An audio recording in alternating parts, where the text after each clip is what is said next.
Nobody could have predicted the findings when detectives eventually unlocked Queen Camilla's long-forgotten private plane.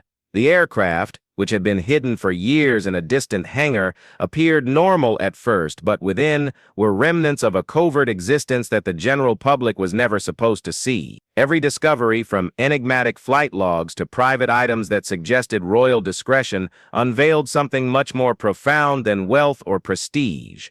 However, what precisely did they discover within, and why has the world been unable to speak? Here's the tale, the startling discovery.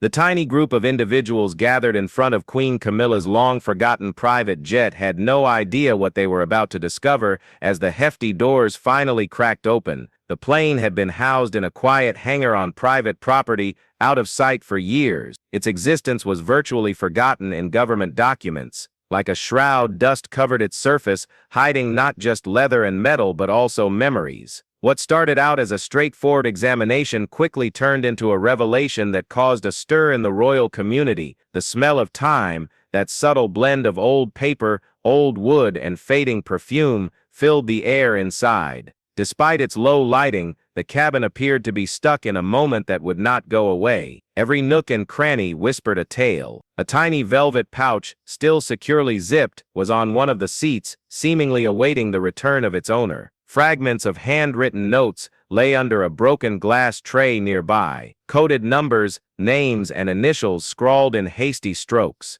They included what looked to be flight schedules. Some of them corresponded to well-known royal expeditions, while others headed to locations that were not included in any official documents. Everyone was enthralled that day, not by brilliant luxury or extravagant money. It was the mystery. The compartments contained faint remnants of a life that was painstakingly planned and jealously guarded, but no glistening jewels or golden hoards. Each object appeared to depict a lady residing in two different worlds, one where she was constantly watched by the public, her every action closely examined, and another where she was in a purposeful state of silence, where secrecy, control, and seclusion were paramount. The fine details impressed the investigators. Reading glasses in their original position, unaltered by time, and a neatly folded serviette bearing the royal emblem. The Queen Consort's last exit from the aircraft seems to have been frozen in time. Beyond these evident signs, however, the cabin contained something much more elusive, an imperceptible atmosphere of secrecy, purpose, and meticulous design that spoke to a precisely planned life, goal, and protected privacy. Why had this plane, which had been a secret haven in the sky, been hidden and abandoned for so many years? Why had it vanished from royal records so thoroughly? The jet may have been used for private, unreported trips, according to experts. Maybe private getaways. Others said it had fulfilled a more profound function, providing a place for introspection, isolation, or even safety during trying times. Regardless of the facts, one thing was certain. Up until the day the doors were eventually opened, the aeroplane was much more than a forgotten means of transportation. Camilla's jet exuded mystery in addition to hints of strength and quiet. What secrets did it take into the dark, never to be seen or heard again, and what untold stories once took place inside its cabin? Let's now explore the terrifying mysteries concealed within Queen Camilla's private aircraft, an intimate look at the secret jet. The plane was nearly unnoticeable from the outside. For short, royal journeys, it was a simple, inconspicuous plane that looked like any other. Age had tarnished its white exterior, leaving only a thin layer of dust to reveal its symbol. There was nothing about it that suggested the mystery that awaited us inside the locked door. However, the air appeared to change as soon as the locks gave way, and the cabin began to light up for the first time in decades. It was now a time capsule rather than just a plane. The jet felt oddly still inside, as if it had been patiently waiting for this moment. There was a hint of faded perfume and worn leather in the air. The smooth surfaces of the cream-colored seats that lined the cabin were dotted with fine impressions, giving the impression that the last passengers had just ascended. The wooden panels, which had browned wonderfully with age, reflected the faint flickering amber lights overhead. Every element exuded grace and restraint, comfort without ostentation, and luxury without excess. A tiny velvet purse was neatly positioned next to a window seat, undamaged. It opened to reveal a set of fragile reading spectacles, and a neatly folded serviette that was clearly personal but adorned with a royal symbol. It was a straightforward finding, yet it felt incredibly personal,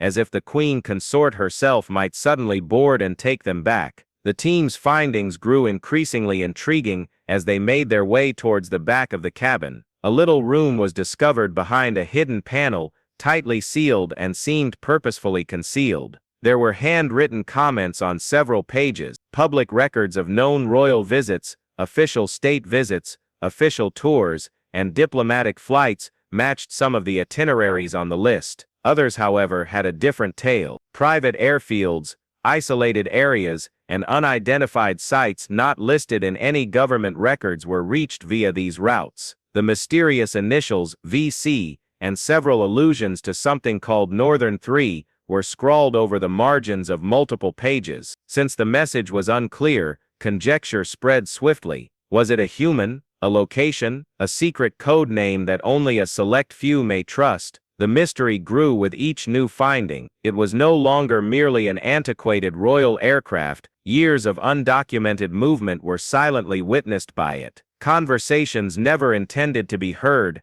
had been absorbed by its walls. There had been more than luggage in its compartments. They had secrets. One thing became abundantly evident as soon as I stepped inside the cottage. The purpose of this plane was not to astonish or dazzle. It was constructed to conceal secret gatherings, intimate moments, and unsaid tales from the public eye. It was more than just a means of transit. Long after the engines had ceased to run, the unseen chapters of Queen Camilla's private life were kept trapped in silence within a vault in the sky. Unspoken adventures, regal secrets, and quiet that speaks louder than words can all be found on a tiny jet. However, how did Camilla acquire such subdued wealth and influence? Was it the shadow of an old heritage, fate, or luck? Let's investigate. The hidden fortune behind the crown. Queen Camilla's world was shaped long before the crown ever touched her head, a world of privilege, charm, and quiet affluence before she ever entered the royal life. She came from a less than comfortable upbringing. The woman she would become had her roots in the old English nobility and years of influence that subtly prepared the path. Major Bruce Shand, Camilla's father, was more than just a decorated combat veteran. Respected for his discipline,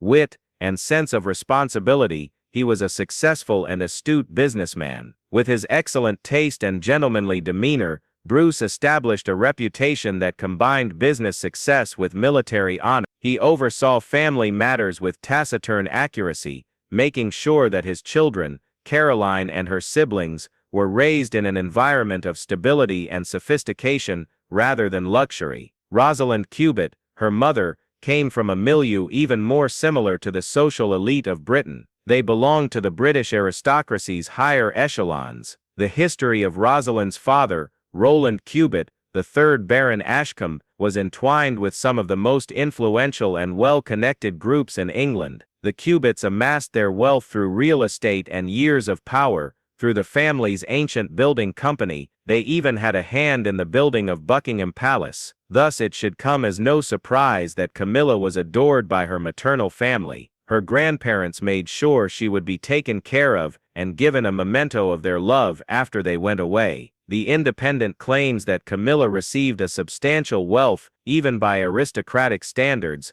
of £500,000 from the Cubitts. However, money wasn't the issue for Camilla. It was a heritage, a reminder of the family that influenced her quiet power, grace, and prudence. As her life took a different turn, her personal fortune would also shift. Following the dissolution of her marriage to renowned officer and social figure Andrew Parker Bowles, the amount she earned as part of their divorce settlement was not widely known. Camilla, being a private person, kept the specifics a secret. However, according to financial analysts and celebrity wealth trackers, her personal net worth was approximately $5 million after the split. While that amount is remarkable, it encompasses more than just assets and bank accounts. It represented her independence as a woman of high birth who survived one of the most closely watched love stories in British history while retaining her individuality. Camilla quietly established a foundation that was hers alone,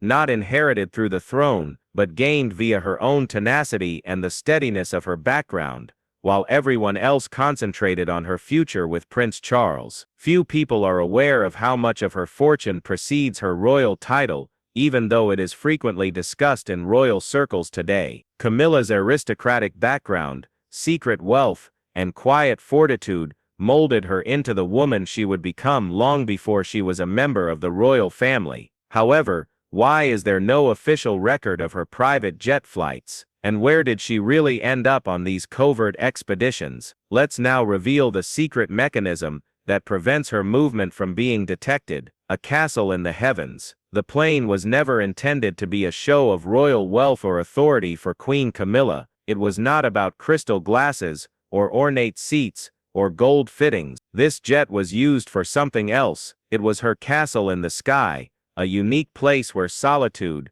tranquility, and control were paramount. In a world where cameras, advisors, and public expectations are all around us, the plane symbolized something far more valuable than luxury: liberty. The aircraft was chartered through a private aviation company that high-ranking officials and diplomats trusted, rather than being owned directly by the royal family. For people whose lives depended on secrecy, the firm was renowned for its discretion and discreet operations. Camilla's travels were meticulously planned down to the last detail. Every action followed a pattern of secrecy that verged on ritual, from the routes selected to the kind of tea provided in mid-flight. She only ever boarded with a small hand-picked team: one security guard, a private attendant, and a pilot with years of royal clearance. In addition, each of them had signed lifetime non-disclosure agreements prior to joining the ship, which required them to keep quiet for as long as possible after their service was over. Every flight was a pledge to them, not just a duty. The aircraft was designed and operated for invisibility rather than attention, as security analysts subsequently confirmed. Camilla's jet was small and agile in contrast to the enormous royal aircraft that are frequently seen during official travels. Charles fell deeply in love with her, and never truly stopped loving her because she had so many qualities. That's what it is: purposefully unremarkable. Due to its size, it was able to land discreetly at minor airports that were only accessible by local workers and security personnel. Not even its flying routes were known. Many trips were recorded under coded names or neutral tags, which left little indication of the actual passenger on board, rather than showing up in conventional aviation logs under identifiable royal IDs. Like Camilla herself had frequently been prior to her accession to the throne, each journey was designed to disappear into the cacophony of the skies. The jet was referred to as a moving sanctuary, rather than a luxury liner by those acquainted with her travel preferences. One of the few places she could relax. My family was unaware of osteoporosis. The local doctor was understanding and courteous. Camilla used the plane to vanish, but others might have used it to indulge. The queen consort was not flying towards grandeur as the engine screamed to life, and the runway lights blurred into gold streaks. She was on her way to silence. There was a fleeting moment of escape, with each takeoff, from the strict regimen of royal duty, a world in suspension where she could breathe, think, and just be herself without anyone looking at her. That jet, an invisible haven hovering far above the earth that could never fully leave her alone, was her silence in the never-ending cacophony of royal life. Her jet's every aspect is kept secret from the public. However, why the secrecy? Is Camilla trying to avoid being scrutinized by the palace, or just to take advantage of her personal luxury when flying? Let's now explore the life she conceals between flights. The silence over the clouds. The public perceives Queen Camilla's life as unendingly magnificent. Flag-lined parades, glitzy royal balls, and meticulously planned palace rituals. Every second seems calm and flawless, a flawless execution of royal duty. However, beneath that poise and elegance is a draining reality. Every action, phrase, and gesture is closely examined. Privacy has always been a privilege that few people could afford, and even fewer could safeguard for the queen consort. But far above the clouds, away from the cacophony of cameras and the crown's demands, Camilla found her haven. Her entire world changed when her jet took off from the runway. Here comes Queen Consort Camilla and Charles III. The buzz of courtiers gave way to the hum of the engines. The gentle amber glow of the cabin replaced the photographer's flashing lights. She could finally let out a breath up there, in her own private sky. Everything about the plane was a reflection of her taste for understated elegance. The decor was subtle yet magnificent. Warm lighting, polished wood, and cream leather chairs created a golden serenity throughout the cabin. There were no champagne toasts or fancy dinners. Her modest requests included a bowl of fruit, a cup of tea, and occasionally a handwritten note that was carefully put on the service tray as a gentle reminder that she wanted to fly in peace. She frequently took use of these trips to read more, write down ideas, or just gaze out the tiny window and lose herself in the boundless expanse of blue. For her employees, these flights were rituals of retreat rather than everyday occurrences. Each journey served as a pause button, a unique holy moment in which she could live without the burden of expectation bearing down on her. During those years, a former flight attendant remembered the silence that pervaded the cabin whenever the Queen Consort was on board. The attendant responded softly that it was always silent. Instead of talking, she took the time to breathe. She went to the World Congress on Osteoporosis in Lisbon as the society's representative. Conversations were avoided unless absolutely required. No needless disruptions. It was as if the entire aircraft had learnt to mimic her need for peace, as even the crew's actions grew softer and calmer.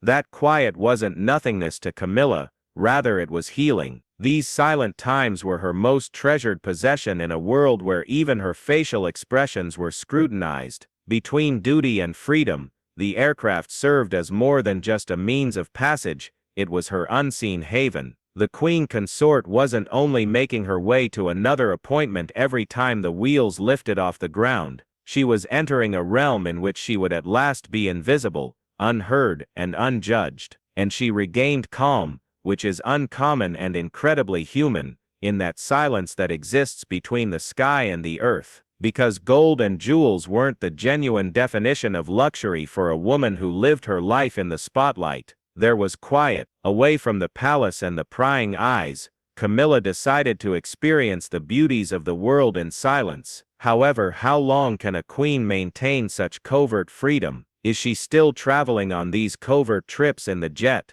Let's find the solutions. The disappearing jet. The aeroplane did not silently go away when it was eventually retired. It disappeared. No media coverage, no royal declaration, and not even a remark from palace officials were there. The jet appeared one day. The next day, it was just gone. It was only described as decommissioned in official sources. However, nothing further was uttered after that one word. The plane and the secrets it held seemed to have been purposefully removed from the annals of history. Rumors about what had happened to it persisted for years. Journalists attempting to trace the jet encountered obstacles, and aviation trackers observed that it had ceased to show up in air traffic databases. The former operator of the aircraft fell silent, refusing to provide flight data and providing no explanations. The Royal Archives politely but firmly denied requests for information. Its inside was kept under great secrecy, and its engines hadn't screamed in decades. Experts soon discovered the scope of the erasing after being granted restricted access. It's sort of operatic, and they perceive it as the prince and his great love affair. The flight records had been erased. The passenger manifests, the navigation records, and even maintenance reports, all of them disappeared. That quiet told historians a lot. Typically, aircraft are either retired ceremoniously or sold at auction to private individuals. However, this particular aircraft was buried rather than preserved. Its plot had been meticulously crafted to ensure a tranquil conclusion. Why was this specific jet so sensitive? What missions or memories was it intended to safeguard? Many observed that a significant turning point in Camilla's life coincided exactly with its departure. She was emerging from the darkness of her private life and entering the dazzling light of royal status at the time the plane disappeared.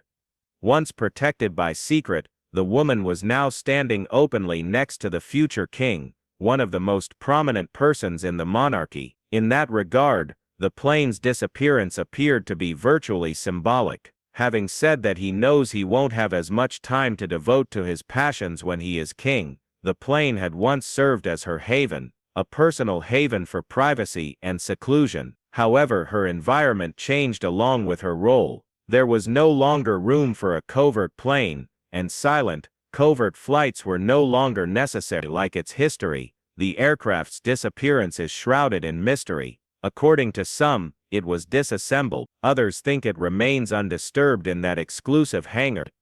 The final physical remnant of a life lived between two worlds, one of secrecy and one of sovereign duty, was taken with it when it disappeared, though, and that much is certain. There are more questions than answers after the plane disappeared into the past. However, is there another undiscovered luxury that only Camilla actually possesses? Let's now explore beyond the jet, Queen Camilla's hidden country residence. Ray Mill House, Queen Camilla's private haven in the tranquil Wiltshire countryside, preserves the remnants of her life prior to the throne. This house provided comfort and independence even before her days were characterized by royal responsibilities. It was a unique haven where she could avoid the strict rules of palace life. Within its serene confines, Camilla lived as herself, not as a well-known person, embracing seclusion, serenity, and genuine individual liberty. In the early 1990s,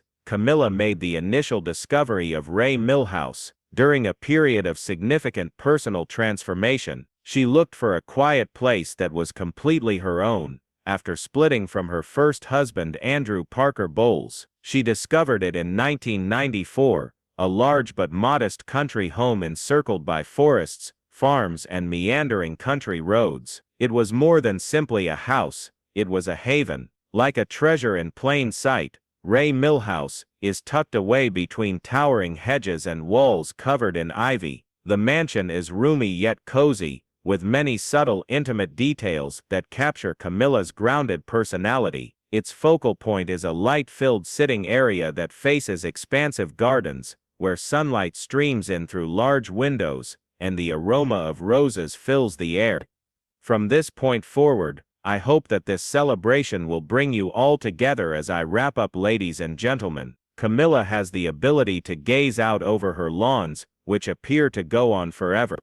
Few people ever witness this serene view. The property's almost fairy tale beauty is enhanced by the river that meanders through it beyond the home. The Queen's passion for animals permeates every aspect of her life. There are paths for long walks with her dogs, barns for her cherished horses, and peaceful areas ideal for introspection or reading. Nestled between towering hedges, an outdoor pool provides a unique luxury experience within the peaceful surroundings. Camilla lived at Ray Mill full-time from 1996 to 2003, although she never really left. She retained the property even when she married King Charles III. Charles and Camilla were married in a civil ceremony at Windsor Guildhall on April 9, 2005. She would come over whenever she needed time alone or to relax. According to friends, it's still the only spot where she can unwind without any formalities. No palace employees, no cameras,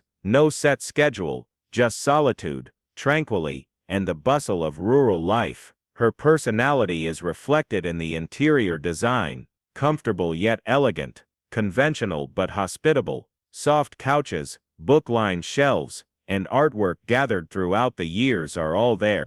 The home's lengthy history as a woman's private haven and a royal mansion is hinted at by family portraits and cherished furnishings. Ray Mill House is more than just an estate to Queen Camilla. It serves as a link between her past and present selves. It serves as a reminder that beneath the royal responsibilities and public title, there is a person who still cherishes peaceful mornings, wide-open spaces, and the comforting sound of home. Ray Mill House continues to be her personal country, a sanctuary unaffected by the crown, in a life characterized by custom and obligation. Her mysterious private jet, however, is a mystery. Did it allude to secrecy or scandal, or something much more intimate? Let's now see what Queen Camilla's secret jet actually showed. The last revelation: the team found no secret treasures, no scandal, and no cryptic hints of royal intrigue at the end of the inspection. There were no surprises or startling disclosures to spark rumors. Rather, something much more profound and delicate came to light. The jet talked about restraint, offering a glimpse of the queen consort's human side, seclusion and a life well lived out of sight, displaying silent fortitude instead of dramatic flair. The cabin of the plane conveyed a message of constraint rather than luxury. The cabin exuded simplicity and order in every way. There were no gold-plated accents, no diamond-studded fittings, and no sign of the grandeur that is frequently connected to royal travel. Rather, there was a feeling of equilibrium and serenity, a silent remembrance of the woman who used to sit inside. Queen Camilla had chosen practicality above luxury when it came to her private jets. Political correctness is undoubtedly the most extreme kind of censorship. The layout, which was intended for quiet rather than enjoyment, was accurate and effective. Near the window, facing the wide sky, was a lone writing desk. Only a few books, largely classics, were on the shelves, and one of the seats had a cleanly folded blanket on it. Everything seemed purposeful, as if every object had been arranged with a specific goal in mind. This simplicity was nearly more illuminating to the investigators than any covert diary could have been. Few people outside of Camilla's circle had ever seen that side of her, a woman who had come to appreciate control over comfort and quiet over spectacle. After all, she had spent her entire life in the most intense limelight. Every word was examined, every motion examined. Privacy was armor in such a world, not a luxury. Later, experts noted that the plane reflected Camilla's personality in ways that her public persona could never. According to one historian, it wasn't lavish since it wasn't necessary. Like her, it was sensible, effective, and subtly strong. The queen consort's plane served as a retreat and a haven rather than a throne in the skies, a place where she could breathe quietly and take off the crown, even if it was only for a few hours. And that simplicity has a very symbolic meaning. It was as though the jet itself had been made to vanish, to exist solely for her comfort, and not for the admiration of others. This aircraft represented what she cherished most: order, control and seclusion. While the world below was preoccupied with appearances, there were no precious artifacts or startling findings when the inspection crew eventually left, shutting the heavy door behind them. Instead, they adopted the notion that the most significant discoveries are often found in restraint, rather than luxury or scandal. When the jet's doors eventually opened, no secrets or hidden wealth were exposed. They displayed silence, the inner serenity of a lady who had discovered by years of quiet perseverance and public scrutiny that genuine power doesn't require a shout. More about Queen Camilla was revealed in that quiet than in any speech or picture. Regarding the astounding secrets discovered within Queen Camilla's private jet, what are your thoughts? Please share your ideas in the comments section below. Remember to subscribe and like.